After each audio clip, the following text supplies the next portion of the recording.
From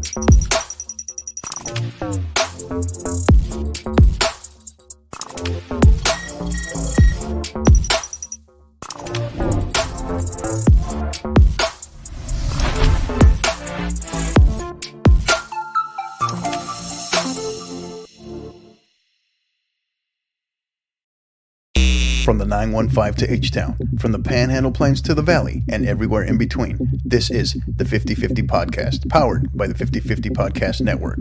Join me, Hector Cano, as we cover the Texas high school club and college soccer landscape, along with an inside look at the college soccer recruiting scene. The 50/50 Podcast is a platform about the people and for the people who are dedicated to the beautiful game. Here we go. It's another edition of the 50/50 Podcast, powered by the 50/50 Podcast Network, episode 118. I am joined by both Coach Derek Pittman of UTSA Women's Soccer, as well as Coach Jake Plant of UIW Women's Soccer, and we are here to discuss the big match, the mega match, right? The Battle of the Birds upcoming August 18th, Toyota Field. Coaches, how are you? Doing well, man. Thank you for having us on, Hector. Yeah, thanks, Hector. Appreciate you. Appreciate you guys for being here. Thank you. So before we kind of dive in, we have a lot to talk about. What's going on? How's the summer been? Summer of soccer. We've had Euros, Copa, Olympics going on, plus just general Olympics. You guys have been on the recruiting trail, showcases, different events, trying to sneak in a vacation in there. What's been going on? Vacation? What is that? Hey, I try to sneak that in there, right? It's been fantastic.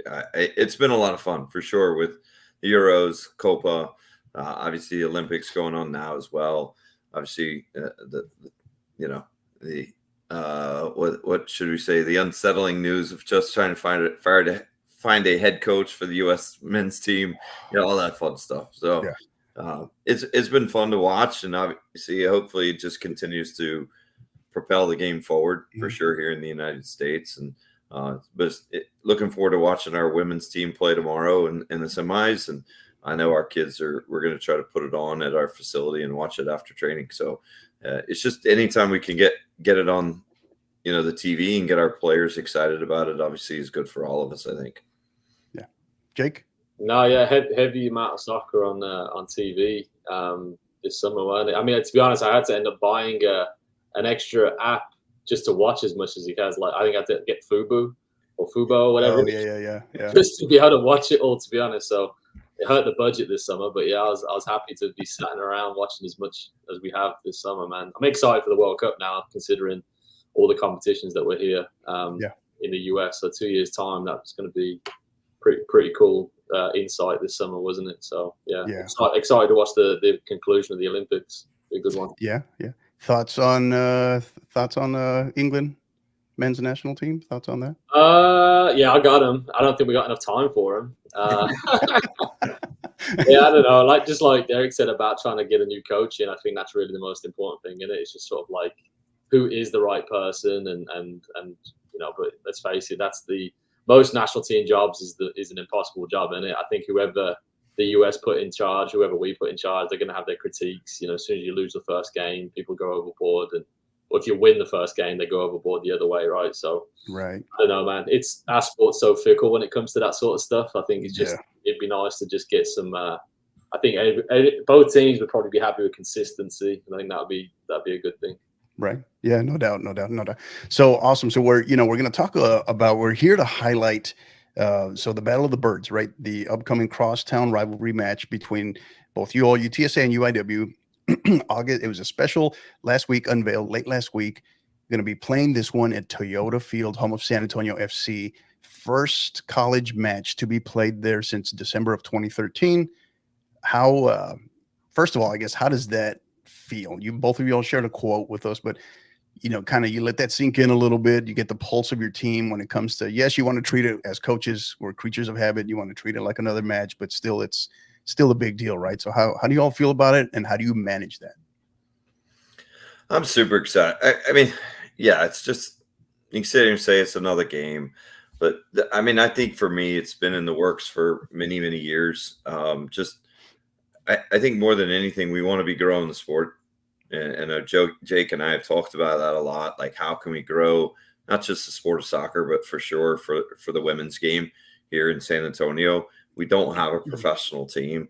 So we feel like we are the biggest stage, or the biggest teams here in the market, and we want to be playing on the biggest stage, and to be able to partner up with,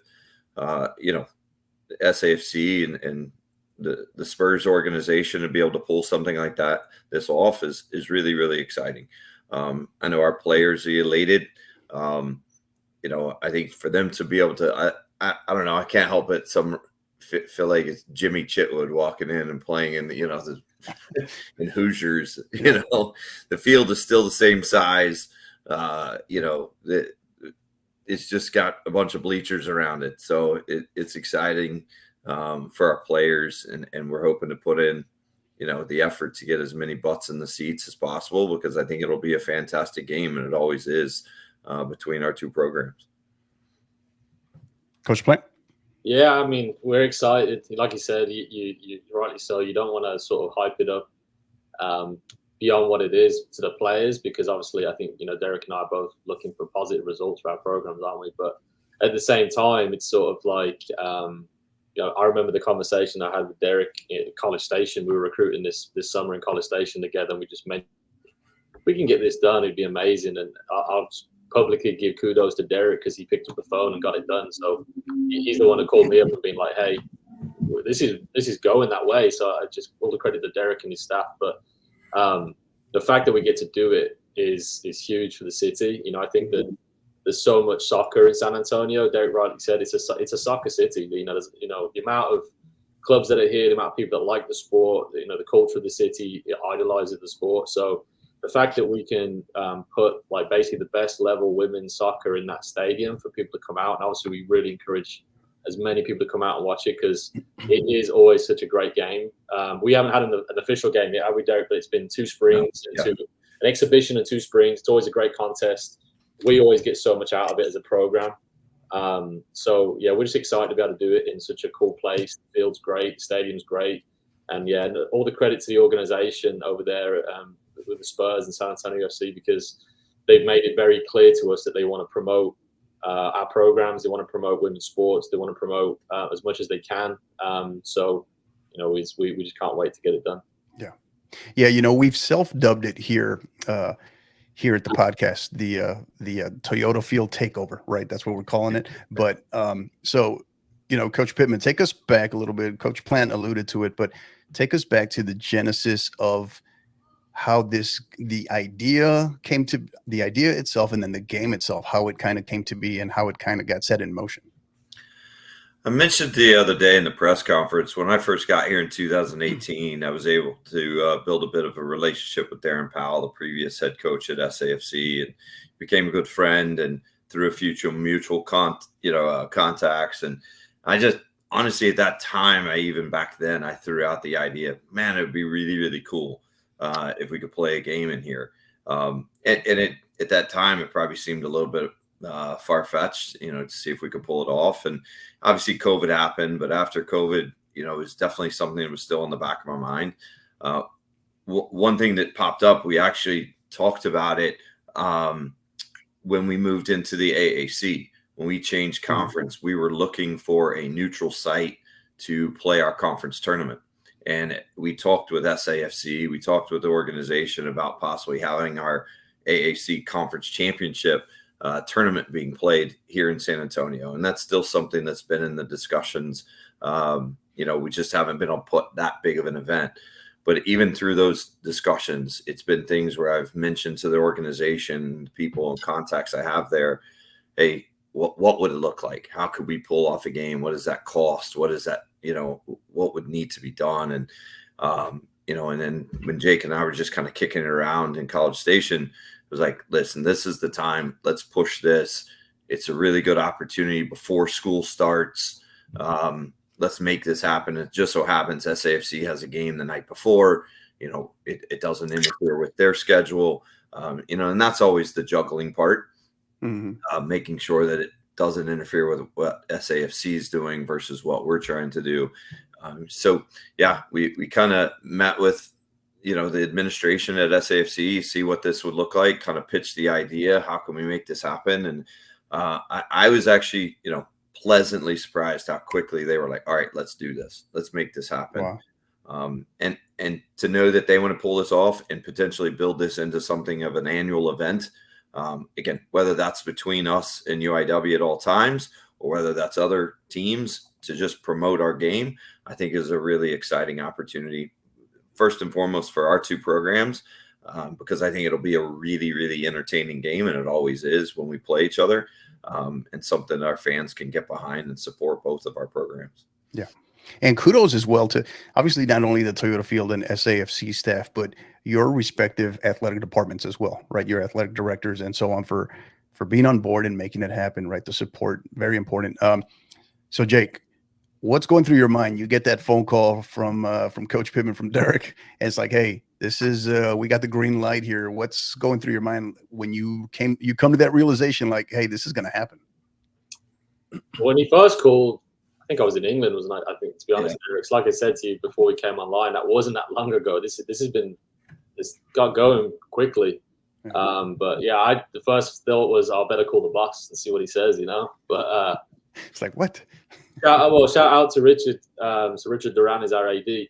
He didn't even hesitate. It might have been 5 seconds. Said, "Yep, let's do this." And I think I called Derek back the same day and just been like, "Back to you guys, I guess." Like, he's in. So yeah, it was good. I think it shows you the excitement that everybody that sort of heard this idea, everyone was like, "What a great idea! Let's do this!" And everybody's been on board from like word go. So include from SAFC to UTSA to us, everyone that kind of makes big decisions. And I mean, this is probably something that could get shut down pretty quickly. Right. And even the first 3 stages, stage 4 and 5, could have easily got shut down, and just people keep saying yes and getting excited about it. So yeah, the first thought was, well, let's see. I'm not usually someone that gets excited too early.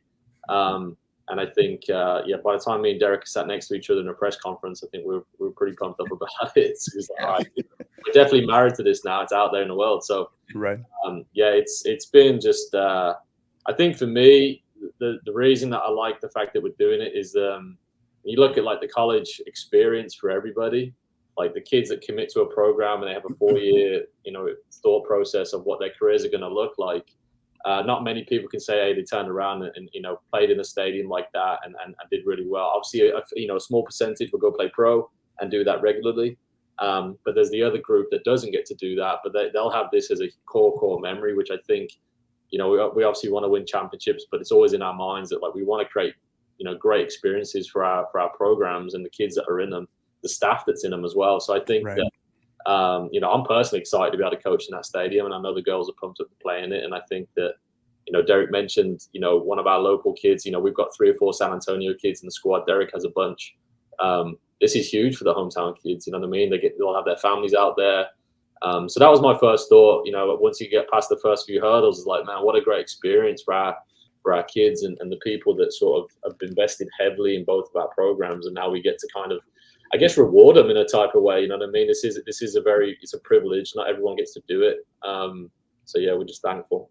Yeah. Now, have you all by chance have you all had the chance? Are you guys kind of collectively, strategically, both of you trying to find a way to where maybe both of you can kind of get red carded simultaneously, and you can say you got ejected from a match at Toyota Field? That's bragging rights, man. I would say. I'm just kidding, but no. All kidding aside, you mentioned San Antonio very much being a soccer city, right?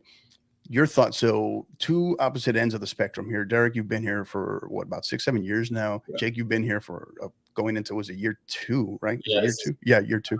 18 months. Yeah. Yeah. 8. Yeah. From your each perspectives, right? The assessing the talent, the culture, very much the soccer town. What do you make of what you see in terms of everything from, the college level on down? High school, obviously, we very much cover high school, and then the club side, assessing San Antonio as a soccer town. What do you make of it? Jake, we'll start with you. Yeah, I think for me, it's been a nice experience. My job prior to UIW, I was in a very small town. So in terms of yes, I was close to Chicago, St. Louis, and Indy. So I could, I was going to experience a soccer culture, it was going to be in those major cities. And locally to me, there wasn't, there's very limited opportunities. So I think what's really sort of blown me over is the opportunity to play soccer here in San Antonio. There's obviously the major clubs, but then there's a lot of little offshoot clubs that I've come to learn and experience how much their sort of people are volunteering to coach their teams and really sacrificing time to coach their teams, or parents that just love, taking their kids to their games, whether it's pros or their own games. And I just think that if I had to look, other than maybe the NBA and the Spurs, obviously being a huge team within the city, but I think that soccer clearly for me is a priority for the people here. So I think that it's a cool place, and it's the first time I've coached and lived in a place that's like this outside of my own hometown back home. So I think just the sheer volume of opportunities and the people that really fulfill them has been great. I've had a little bit of an insight into some of the other side of it. My wife's a middle school teacher. She was the middle school coach. Nice. You might end up coaching against her this year, Hector. She's going to be at Veterans Memorial now. She's the high school coach there. Oh, she took over the program there, huh? Oh, nice. So you might bump into Meg every now and again. So I think just like I get the insight into terms of just like, what it takes to run like a high school program. What it takes to run a middle school program. It just takes a lot of love and care. Absolutely. It ain't for millions of dollars, you know what I mean? So absolutely. Yeah. So that's what's been really nice about my experience in San Antonio so far. And I just keep getting, and then obviously this opportunity for us has just shown even more to me that like there's a amount of care that they want to put something on like this. So it's been good. Mm-hmm. Well, shout out to Coach Plant there, the new head girls soccer coach at Veterans Memorial. We'll give her some love there. Awesome. Yeah. Coach Pittman, you're kind of in a unique, same question applies, but you're in a unique perspective where you've been around for a little while. Have you seen growth? Has it remained stagnant? Has it regressed? When you look at it all as a whole, what are your thoughts on that? Well, I think for me, the coverage continues. The publicity around the sport continues to grow. I mean, even seeing SAFC and Toyota hosting the women's national team in time, right? Like to be able to, I know there's discussions of San Antonio being even potentially a training site for the World Cup, in a few years, right? So with different things. So I think San Antonio is constantly putting themselves in a position to be seen and to be able to support this, the sport of soccer. I was fortunate enough in 22, just so happened when we did win a championship that it was the same year that SAFC won the championship. So we got to have a lot of celebrations together, and being able to, support them in their efforts to win a championship in the USL and obviously our same thing. And they were more than generous, even bringing our team out to begin the 23 season last year and got to bring out the trophy and celebrate and just that partnership to be able to see the game continue to grow. I think is across all ages. You see it at the younger ages, like Jake mentioned, little pop-up clubs here or there, or even just certain clubs continuing to grow. San Antonio is consistently producing probably 5 to 10 really top talented players every single year from a college game standpoint, whether they go D1, D2 or whatever. So that's been a lot of fun, to watch and see. And I've said it since I got here, we want to make sure we're recruiting our own backyard. We want to make sure that we are hopefully keeping the best talent in San Antonio here in, San Antonio and keeping them home.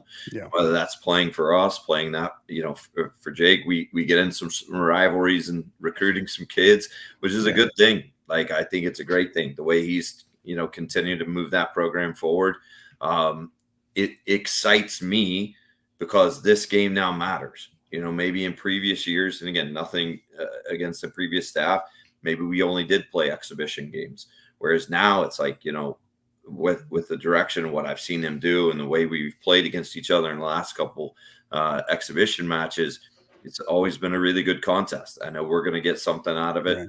We're going to give them something and benefit both of us. Because at the end of the day, we're trying to prepare each other for our respective conference seasons. And so getting us ready for the AAC and Jake for the Southland and that league. And I know that they're going to have a great year and a great success. So whatever we can do to continue promoting one another in a collective effort, but at the same time, growing the game in this community and the city, it's been a lot of fun to watch, especially on the women's side.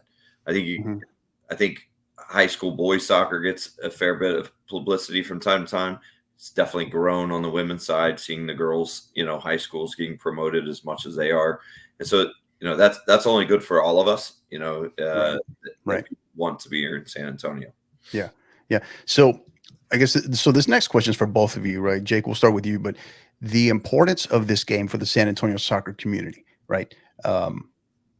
Why should the significance of it? Why should they care, whether even if they don't have someone that might be attending UTSA or UIW or someone that's currently maybe a high school or middle school club soccer player, right?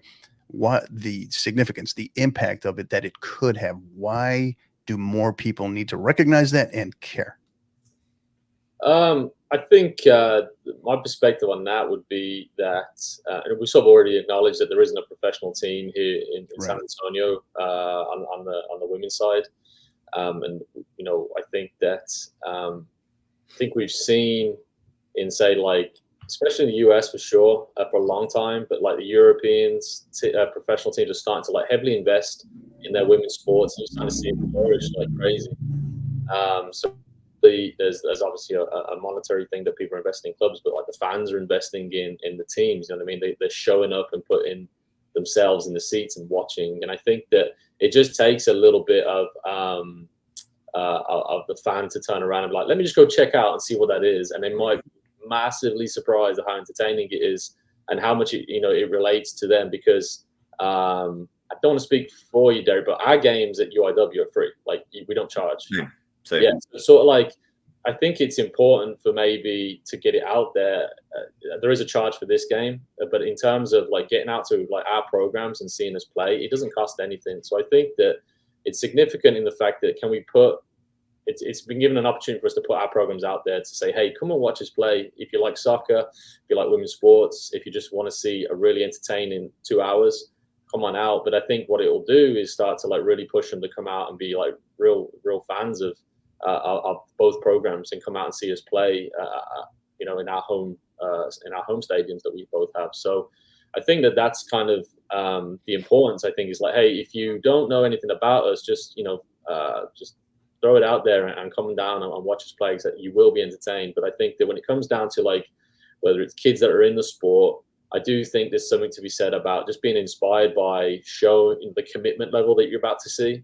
Obviously it's cool to see athletes be athletic and just some of the quality that you're going to see.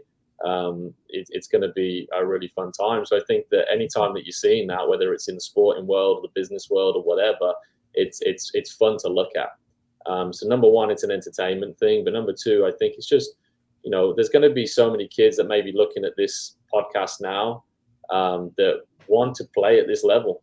They want to play, Division I soccer or college soccer, period. And I don't think there's a better opportunity in our city right now, maybe in the region, to come and sit in a great venue and see, sort of two D1 teams go at it. So I just think it'd just be great for the sport in the city, because I think it'll inspire a lot of kids to like come out regularly and for free. I think a lot of parents are probably looking for free stuff to come out to, so come out to our games. You know what I mean? But I think coming out to Toyota will be a great event for them. Yeah, Derek. Yeah, I mean, I definitely echo what Jake's saying. Like, there is a large amount of youth soccer players here in San Antonio, and especially even on the little girl side, the female side. I'm a dad of 2 girls. Just to be able to grow the game and some of these kids be able to see again, tremendous human beings, tremendous high character kids that both Jake and I have on our teams, to be able to come out and watch them perform on this big stage and hopefully want to be like them, right? Want to see them as role models and see them as a place where they can go. And hey, and I know Jake mentioned it earlier, to be able to play a college soccer game in a venue like this is not common. It's not common. Right. And so for our players, regardless of whether they go play pro or not, this opportunity is really, really special. And so not only is it just special for our players and our staff and our programs, but it is really special for the community to come out and experience that and be a part of it. And, that's what we're hoping. We want to fill those bleachers with as many little kids as possible and their families to come out and, watch the game, but also stick around and sign autographs and, be able to see them as people. They're going to be able to, make contact with them. We make our players accessible. These, our athletes work extremely hard, and, they're going to go out and put on a show. They're going to go out and perform very, very well. And to be able to have the San Antonio community, the 210, come out and, take part in this game is going to be a really special opportunity and a special night. Yeah, no doubt. Couldn't agree more. And a shout out to a couple of those of you that have joined us in the comments section, Madison Harris and Jasmine Guerrero. Jazz, all the way out of El Paso. Thank you for joining us. Appreciate it. My man, Harry Austin, who's dropping messages nonstop. Really appreciate him. He does great work. Make sure you check him out on the San Antonio Soccer Roundtable, as well as the San Antonio FC Fancast, SAFC Fancast. I always mess that up.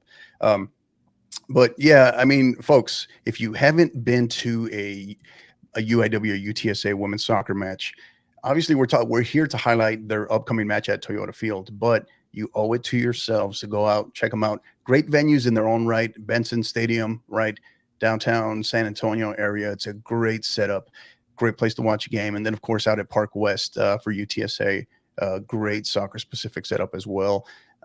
So yeah, couldn't agree with you more. I know Coach Plant, you mentioned that, but as we transition here, coaches, Derek, what can you tell us? So we want to highlight a little bit. So game ticket information, where can they go? I know there's various links out there. Any details in terms of leading up to the match? Maybe questions you've already been fielding as far as like, hey, what time are gates going to open? How early can I get there? Those kind of things.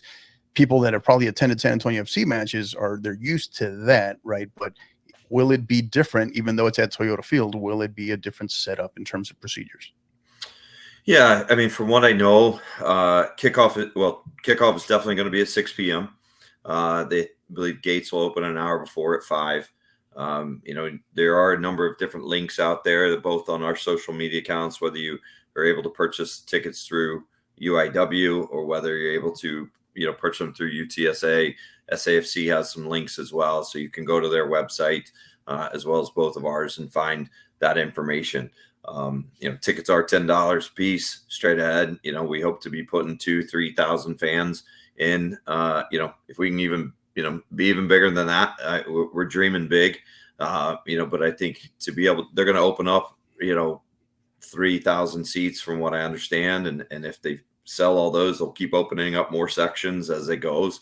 So we know it's only 2 weeks away, so we need people to hustle, go buy tickets, and come and participate and be a part of it. Nice thing about us kicking off at 6 o'clock, we also recognize the fact that the very next day is when ISD starts school, and that's why we moved the kickoff time to 6, so that by the time it's over at 8 o'clock, parents can still get their kiddos home at a decent time for first day of school for this academic year. But it's going to be an absolute blast. And what better way to kind of close out the summer, in my opinion, here in San Antonio and come out to this special event. Concessions will be open. All of the same stuff that you get at SAFC games is going to be available. So if you've never gone to an SAFC game, I think you'll be blown away by this stadium. But to be able to come out and support both of these tremendous programs is going to be really exciting. Yeah.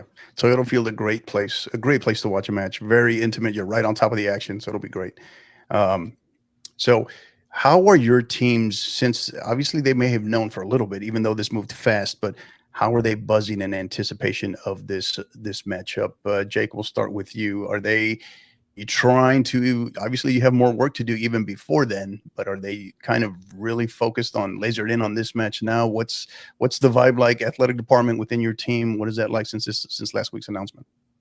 There's definitely just a buzz of excitement about this one for sure. I think we I know both programs had opportunity to do this, but a lot of the promo stuff was shot in the stadium with all of our kids, right? So I think there was another level of just sort of excitement with the kids that got to go and show up and take pictures and videos and stuff like that. I think it was like, oh man, this is going to be cool to play here. You know what I mean? So I think that once the kids sort of get in the stadium, it'll keep increasing the excitement, maybe the nerves too, I suppose. But I think I don't know about you, Derek, but most of the girls are probably just trying to survive preseason. They're just trying to survive double days and get the first few games out the way. And they've all got their own sort of worries about am I going to play? Am I going to play well?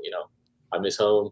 There's all that going on in their heads, right? So it's just a matter of we haven't really overly focused on any particular game outside of just improving all the time. But it's just definitely there. I think that the closer we get, the more that we'll sort of anticipate, sort of the conditions. It's just having a crowd is just going to be completely different. I don't know whether either team can really replicate that in any way. So it's just a matter of we've both got long seasons that we want to win as many games as possible, and this is another one that we both want to win. So it's just going to be overall an exciting time, and I think we'll take it for what it is. Yeah, same. Our kids are just trying to survive tomorrow's training session. So, luckily we had a day off today, coming off of our exhibition match last night against Baylor. So they've been able to get quite a bit of rest and recovery. We'll get back after starting tomorrow. But yeah, we're just focused on our next exhibition game, and then both of us open up on August 15th. With contests before we'll face off against each other on the 18th. So it's going to be early in the season. At that point in time, both of us are still trying to probably put our blueprint together on what this is going to look like. And but there's no doubt about it. Our players were buzzing when I announced it. Probably hinted at it about 10 days ago. And in a presentation I was giving them on some stuff that this was being discussed and there was a strong possibility it was going to happen. And they absolutely went nuts. They, again, for our local kids here in San Antonio, but just even kids, again, just in general, they know we've been fortunate enough at the beginning of last season in 23 to go out to an SAFC game, went down on the field with our championship trophy from 22, and then we got to stay and watch the game. And I know a handful of our players do go to some SAFC games on a pretty regular basis. We've been even fortunate to go out and watch them train. And, so they have this look of, hey, okay, we understand what SAFC is from a USL standpoint. They play at a high level. They perform quality. Their games are fun to go and attend to. Yeah. So the fact that they now get to think about the fact that they can play in this venue is super exciting. That's pretty awesome. Yeah, no doubt. Now, here's the $1 million question, Coach. So, Coach Pittman and I'm going to put you on the spot here. I have no idea if you have any idea, but any reference to parking? Will there be a charge for parking? Any idea on that? Because I'm sure someone. I am not 100% sure on, to be fair. So hopefully they're gonna. Maybe that's something I got to work out. So but I might know. There was a Zoom a week ago. Colleen was there, wasn't she? But I think they mentioned that parking was going to be free. Now, I don't want 3,000 angry fans yelling at me if it's not free when they show up. But I believe that they said that they were going to try and make parking free for the event. You heard it here first on the 50/50 podcast. Coach Plant from UIW will pay your parking fees. Okay, so just kidding. So awesome. Coaches, this has been great. Really appreciate you guys. Got a couple more questions for you, but we're going to kind of take it over to our partners real quick, so don't go anywhere. We'll be right back after a quick word from our partners. We're thrilled to tell you about our world-class partners, AR Shots, your go-to destination for exceptional photography experiences in San Antonio and across all of Texas. As a seasoned professional and published photographer, Alonso Ramirez specializes in capturing the essence of your most memorable moments. From dynamic team media days and live-action game days to heartwarming family gatherings and elegant senior portraits, he makes every shot count. What sets him apart? His unwavering commitment to deliver the best customer service in the Lone Star State. With major international and professional sports event experience, AR Shot's work speaks for itself. He is dedicated to making your photography experience straightforward and enjoyable. So why settle for ordinary when you can experience extraordinary with AR Shots? Contact him today so he can turn your vision into a stunning reality. Check him out at arshots.net as well as on X and Instagram at arshots.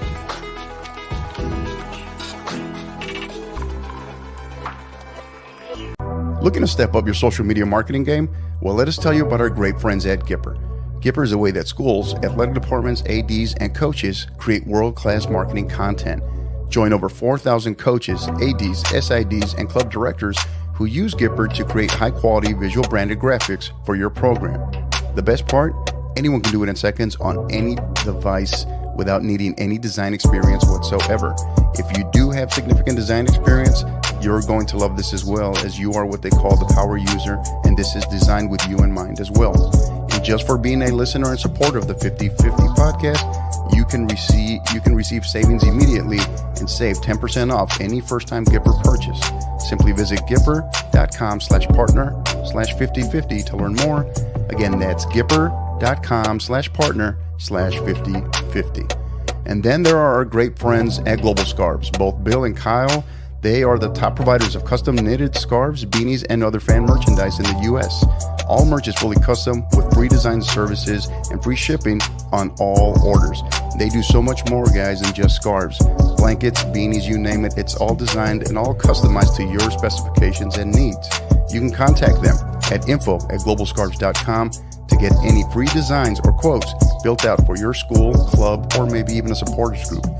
Simply mention the podcast or use the code #5050pod, and they will be sure to take care of you. All right, and we are back, episode 118 of the dubbed Battle of the Birds, or as we've been calling it, the Toyota Field Takeover here, with both Coach Derek Pittman of UTSA and Coach Jake Plant of UIW. All right, I got to ask this.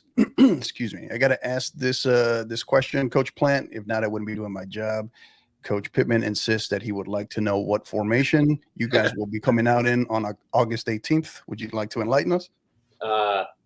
2 keepers, 9 up front. There you go. Yeah. All right. That'll work perfect. That'll be great. Yeah.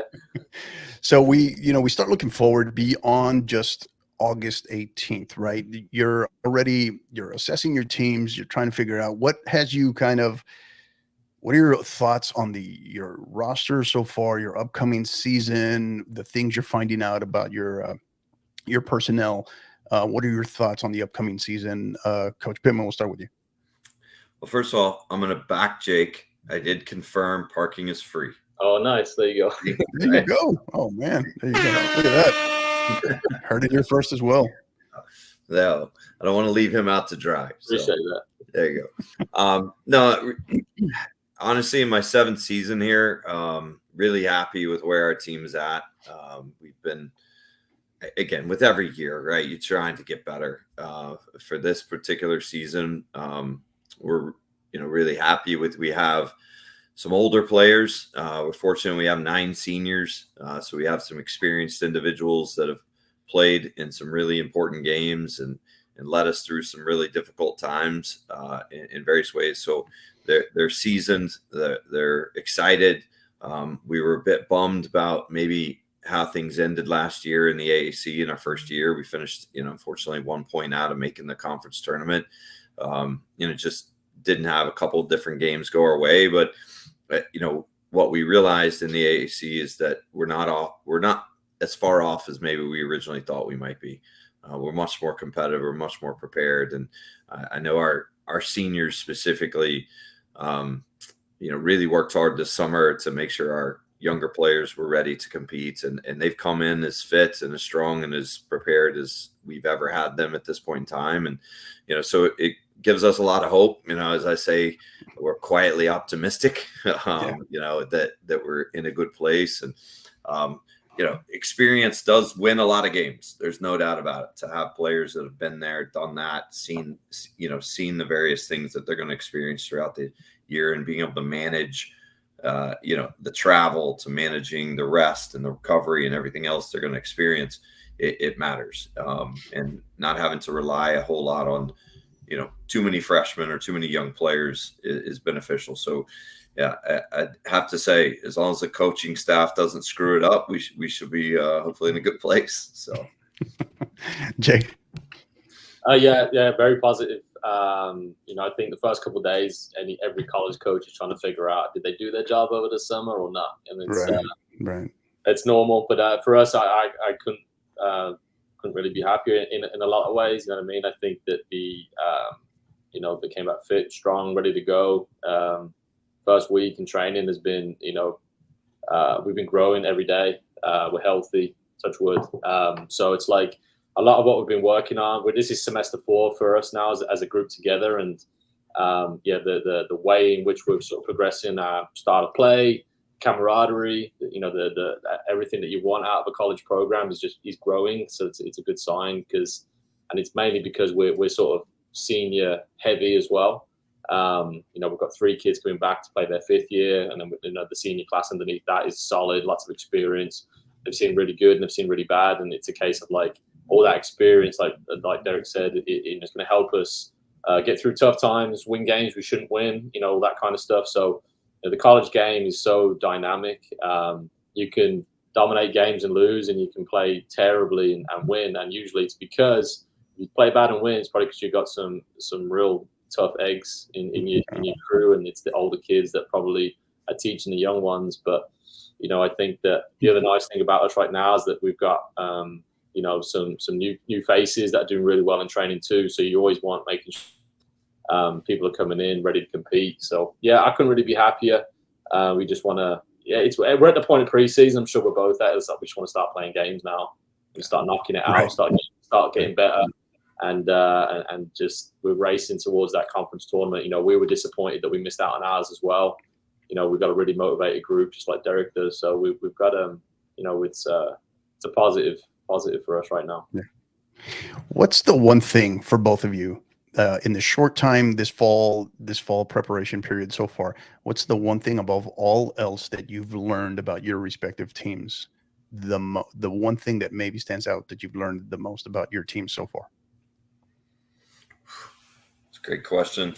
I think for competitive mentality is one of our number one non-negotiables. Just how we go about our business, showing that toughness, being willing to roll your sleeves up and fight and compete, and just never give up. Right? I just think it's a quality, it's a trait, it's a character, piece that we hope that all of our kids have, and because of our leadership, where we are at, and where our older players are. They're absolutely, dragging our younger players along. It's like, no, this is how we behave. This is how we go about our training. This is how we go about our preparation.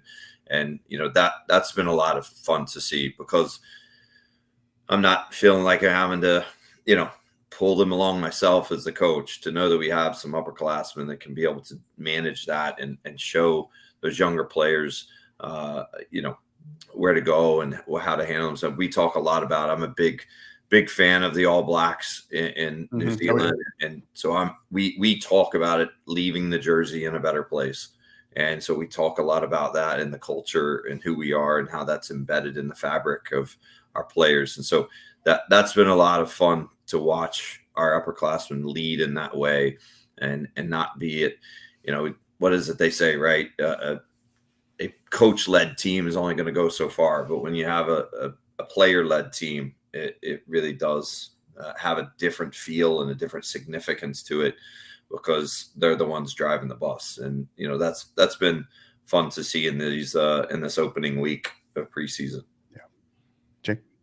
Yeah, I've probably got a similar experience. Just sort of like just the ownership of their own program. Like even though Derek and I have the head coach title, right? But it's their program. It's their experience, and they're going to make it the experience be made by them. We help, but they do it. And I think that's been the nice thing for us, is the fact that just the camaraderie that the girls are sort of leading with. We always, just small details of who they sit next to at lunch, who they do passing patterns with when it's a head games groups of 4. We're just sort of big on making sure we're, be with different people, grow a relationship with different people. when we're doing team bonding stuff, like we're asking people to kind of be like, open up a little bit. Like let's figure out what the game means to this person and to that person, because we all have to protect it. That's kind of the fabric of our culture. And man, I have not managed it once. You know what I mean? Like every time I show up to it, if I'm the last one there to dinner or breakfast or whatever, like they're all in different places. The room is loud. They had talk in everyone's ear off. You know what I mean? So it's just been a good feeling at training. It's a lot of the older kids, the returners, that we've been chipping away at this for a while now. But like you can just tell that like this is what we do here now. And I think that's what comes with culture pieces. And say like I'm jealous that Derek's in year 7, because it's like you want to fast forward to get to a point where like you are in a great place. But for me, I'm so excited the fact that I was at my last place for 8 years. I feel like the last 18 months has been accelerated in terms of how much they wanted to push themselves into that kind of ownership of the program, and they really understand that piece of camaraderie, relationship building, and really show true, genuine care for each other. So yeah, that's been really exciting for me, because I think a lot of coaches, they don't want to have to manage the small details, and the group is doing it, and it's moving forward, and it's still happy, this far into preseason, which sometimes it can be difficult to be because they're tired and irritable, and no, not but it's been great. Yeah, I've been really positive about that piece. I think the girls have done amazing with that. That's good. That's awesome. They are coaches Derek Pittman of UTSA and Jake Plant of UIW. We are highlighting their upcoming match on in 2 weeks, right? Just inside of 2 weeks now, on Sunday, August 18th at Toyota Field, 6 p.m. Tickets are now available. You can both head to both the UIW and UTSA athletic websites for purchasing tickets. $10 general admission, as I understand it, right, Coach? Yeah. And no parking, as we learned today. No parking charge, I should say. No parking charge. So now we start, one of the things that I kind of wanted to mention is we start to transition here. We start getting to the end. Is it has been a very, very busy summer for college athletics off the field, right? In terms of things coming out of the NCAA. So whether, from roster cap, particularly with D1, all right, D1 soccer, D1 athletics in general, but, roster caps, scholarship increases, roster caps, what have you, everything, the craziness, the chaos that's going on with NIL as well. The state of the college game as we're coming out of this. I want to give you guys the opportunity to give you all this platform to maybe to feed some of the questions you all are getting from recruits, from parents, what have you, maybe, but kind of to dispel myth from fact, or just as you assess everything coming out of this summer as it relates to everything that's come out of the NCAA. What are your thoughts on that? I have a feeling Jake's going to want me to go first. I mean, do any of us want to answer that question? You have 15 seconds each. Go. Yeah. I mean, to be fair, Hector, I think we probably have just as many questions as the parents and the kids do. And it seems like in a lot of ways there are more questions than answers right now. There's still so much to play out. Yes, the NCAA has come out with little pieces here and there, and this is a hot topic that all of us coaches continue to talk about. What does this look like? What is this going to mean for our respective athletic departments? What is this going to mean, for our respective programs? End of the day, we all know our football teams drive the bus. The better Jake's football team does, the better it is for the entire athletic department. It's no different with us. Coach Traylor's done a phenomenal job with our football program. We just hired a new basketball coach. Again, at the end of the day, we want those sports to continue having success, because that brings more notoriety, that brings more recognition, that brings more money and partnerships with various businesses and supporters, right? So I'm a massive fan of our football team. We want them to be successful. And so, that helps all of us continue to be successful in it. And, Dr. Campos, our athletic director, continues to be very forthright with everything as far as where we're headed and what we're trying to do. And, but I think that the challenge, as I understand it, you talk about the roster cap. So pretty much schools are going to have a little bit of a choice of, do they opt in to revenue sharing, or do they opt out of revenue sharing? What does that kind of look like, as I understand? And if you opt out of revenue sharing, you may not have to live by quite the same stuff of the roster cap and some of that stuff. If you opt into the revenue sharing, then you're going to be a part of that legislation and piece. And, you know, I can't say unequivocally what we're going to do at UTSA. I mean, the roster cap does matter to us. We want to pay attention to that. You know, and it's definitely going to cause a ripple effect throughout the entire sport, and not just ours. Softball, baseball, volleyball, all of them are going to have some sort of effect to this. But, you know, your average, you know, the simple fact is the average Power 5 conference or Power 4 roster is probably about 35 kids, you know, somewhere in 30 to 35 kids. And, you know, even if the school has 35 kids, has 10 seniors, that's going to go down to 25. Well, guarantee they've already got 10 or 12 25s committed. So that's going to push them back up to that 35, 36 range. Yeah. You know, so they're going to have to offload, you know, roughly 7 or 8 kids and to get to the cap, which means to some extent, as a mid-major, some of that, once they hit the portal, it's going to open up opportunities for some of us, you know, programs to provide those players a home. But it doesn't mean that now if I'm living in the same cap, I'm going to have to do something similar to my right. So it definitely is going to cause a ripple down effect. It's going to cause players to be dispersed in the portal. But exactly what that looks like, I don't think any of us know. Nobody knows. Yeah. No, I'd say that, you know, the points that Derek has already hit is probably the main piece. Is number one, we don't really know what's going to happen. But yeah, like if you have to think about like what the effect it will have, the trickle down effect continues all the way down the chain. So you talk about, you know, kids getting cut, they go to the portal. Those kids can trickle down to programs like ours potentially from the very top. But then it's sort of like, you know, the opportunity. Really, for me, when you look at like it's a roster cap, for me, it talks about there's less opportunities now for kids to go to certain places. So like whether that's a good or a bad thing, I don't really know. I think like our sport, for me, I think any time a sport has more opportunity to play, it's good for the masses, right? So obviously it is a pretty elitist piece of legislation. Maybe it's there to kind of like even the playing field in some ways. I've been racking my brain to figure out like, you know, how does it even out, and what are the, and who does it even it out for? You know what I mean? Like, is it, because you'd have to agree, you know, think about it in terms of I think the number's been thrown around, like they can maybe go to 28 scholarships. Like that's something that's getting thrown around, rumor. I don't know that for sure, but it's a case of like, man, is every school going to be able to get that done? Who knows? Who knows? So I think that, the next year, 2 years, 3 years, it could be really quite a strange thing for us as coaches, for the players, for every kid that's in a recruiting class of 25, 26. You know, we were speculating here, like, you know, does it go as far as affecting the 27s?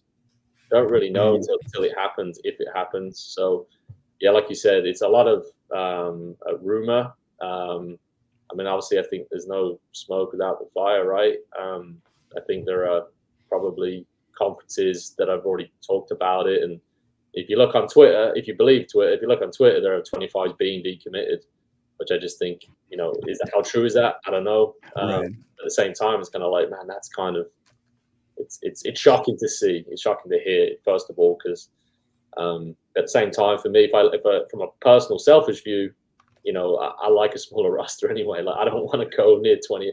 You know, I want 25. You know, it's not really going to affect us in any type of way as a program. I think that the kids that we're looking to bring in, we want to make it a close unit. So like I'm not too personally worried about it, but you know, it's gonna affect all of us at a certain point. I'm not too sure how or why, but it's gonna. Well, one thing that's kind of piggyback on what Jake's saying is, and I've always carried right around 30. That's kind of like 28. I have no issue with. I've tried to always be right at 30. I think managing more than 30 players can be very difficult to keep everybody happy. So, because, you know, no matter what happens, when I pick a starting 11, there's 19 kids in the locker room that don't like me on that day. You know, they get selected. So it is difficult. And, I think some people have talked about it is that, even at the Power 4 level, maybe they have a solid group of 25 kids. When they take a couple flyers at the, that maybe kids are projects that are really talented athletes or really skillful or whatever, can they fit them in? And then from what I understand, a lot of them are like, we're not going to be able to do that as much, right? We're not going to be able to take on as many projects. We're going to have to be very sure because, to Jake's point, at the P4 level, if they go to that highest scholarship level, if they can have it funded, there's going to be a lot of, they need to be sure if they're going to give a kid, that much money and that much scholarship, you're not going to have as many of the walk-on piece maybe. But again, for us, it doesn't change a whole lot. We're definitely going to have to.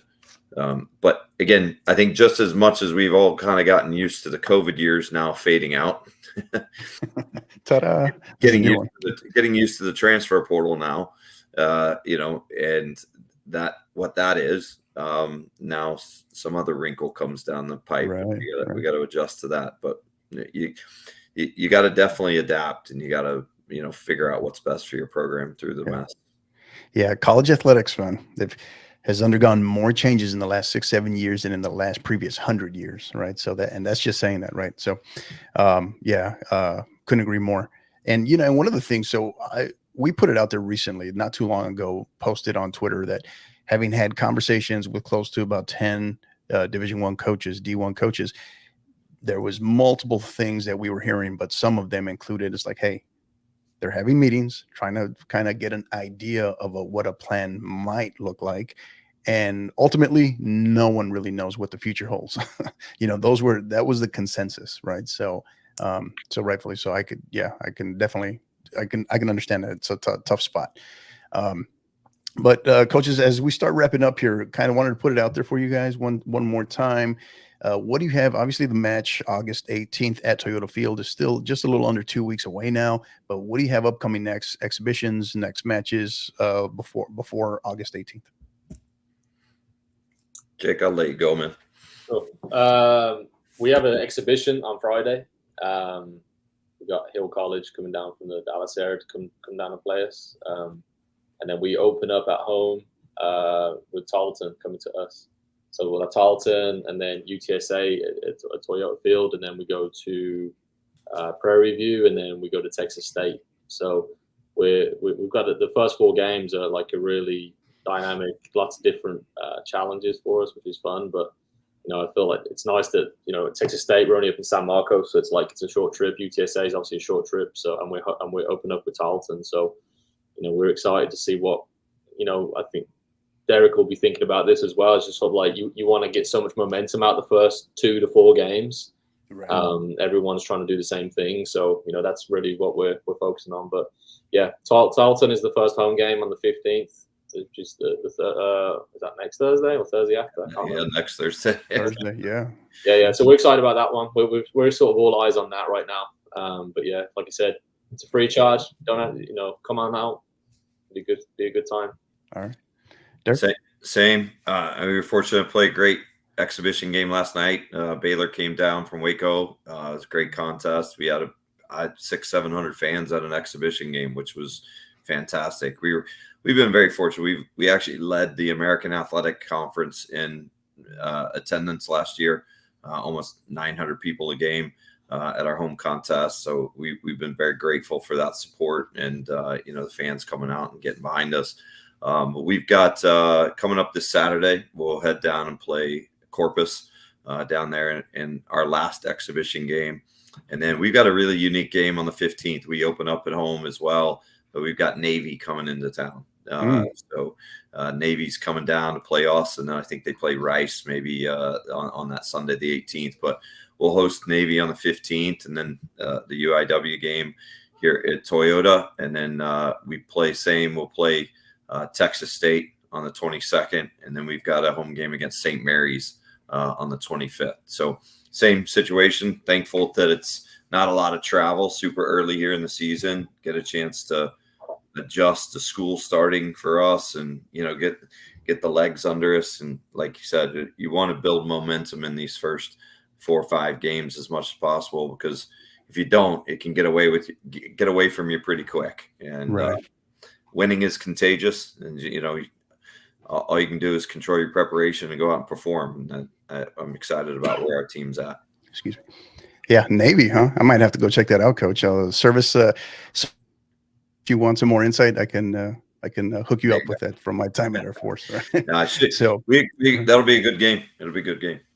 Yeah, for sure. So, well, coaches, this has been great. Have really loved everything you all have shared with us. Again, we're talking with coaches Derek Pittman of UTSA and Jake Plant of UIW women's soccer programs, here to highlight their upcoming Sunday, August 18th matchup at Toyota Field, 6 p.m. The Battle of the Birds, or the Toyota Field Takeover, whatever you want to call it, should be a great time. As we wrap up here, coaches, this is that opportunity stoppage time where we give you the floor. Shout outs, thank yous, whatever's on your mind as it relates to the game, your team, maybe the August 18th game, what have you. The floor is yours, and Jake, we'll start with you.